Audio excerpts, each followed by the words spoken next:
Баршаңызға сәлем. Бүгін сіздермен шпинатный рулет жасаймыз. Ол үшін бізге шпинат керек болады. Алдымен шпинатымызды жуып аламыз. Содан кейін барып блендерде майдалаймыз.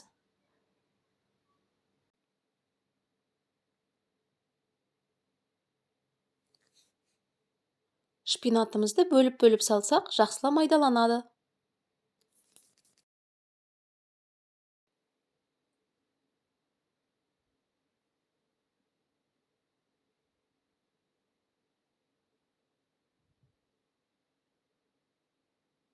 Мінекей шпинатымыз дайын.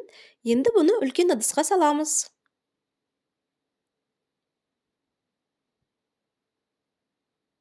Үстінен 3-4 тамшы лимон согын сығып саламыз. Жақсылап араластырамыз. Енді жұмыртқамызды ақ уыздан сары уызын ажыратып, сары уызын шпинатқа қосамыз.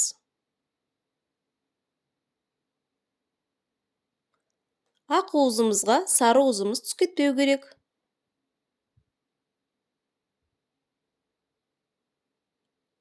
Енді жақсылап араластырып, үстінен шым-шым тұз саламыз. Електен өткізіп, ұн қосамыз.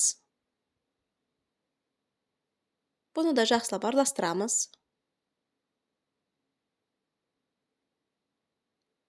Мінекей, шпинатный массамыз дайын болды. Енді ақ уызымызға шым-шым тұз салып, миксермен жақсылап көпіртіреміз.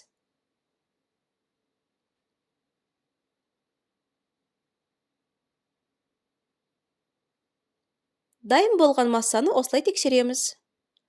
Енді ақ уызымызды шпинатымызға аз-аздан қосып, жаймен араластырамыз. Силиконовый лопаткамен немесе ағаш қасықпен араластыру керек. Сонда ақ уызымыз отырып қалмайды.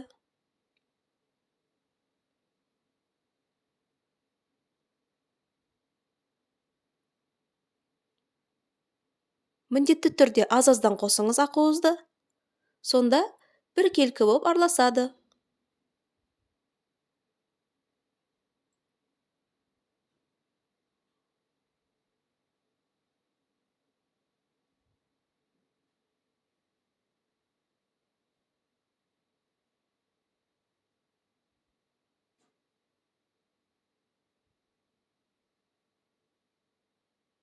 Мінекей дайын болды.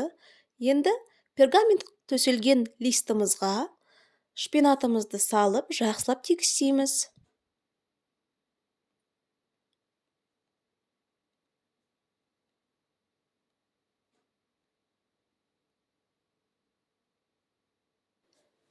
Қызып тұрған пеште 180 градуста 10-15 минут пісіріп аламыз. Мінекей рулетіміз дайын болды. Енді ішіне қосатын салмасын дайындаймыз. Ол үшін творожный сырымызға 2-3 тамшы лимон согын сығып, жақсылап араластырамыз. Рулетіміз толық суыған соң, творожный массамызды бір тегіс етіп жағып шығамыз.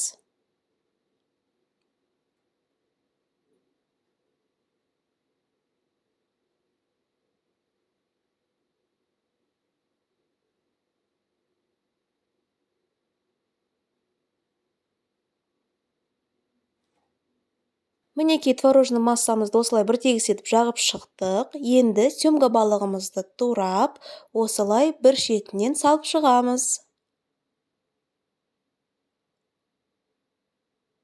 Енді рулетімізді қысып ораймыз. Рулет өте жақсы оралады, жабыспайды. Фольгаға жақсылап қысып орап, тоңазытқышқа 3-4 сағатқа қоямыз. Бір күн алдын дайындап қойсаңыздар, ертесіне өте жақсы туралады. Мінекей қараңыздар, өте әдемі туралады, дәмі де өте жақсы. Дастарханыңызға көрік беретін рулет болады. Қалған рулеттердің рецепттері менің каналымда бар. Менің каналыма тіркеліп, лайк басып, қолдап кетіңіздер. Баршаңызға ас болсын.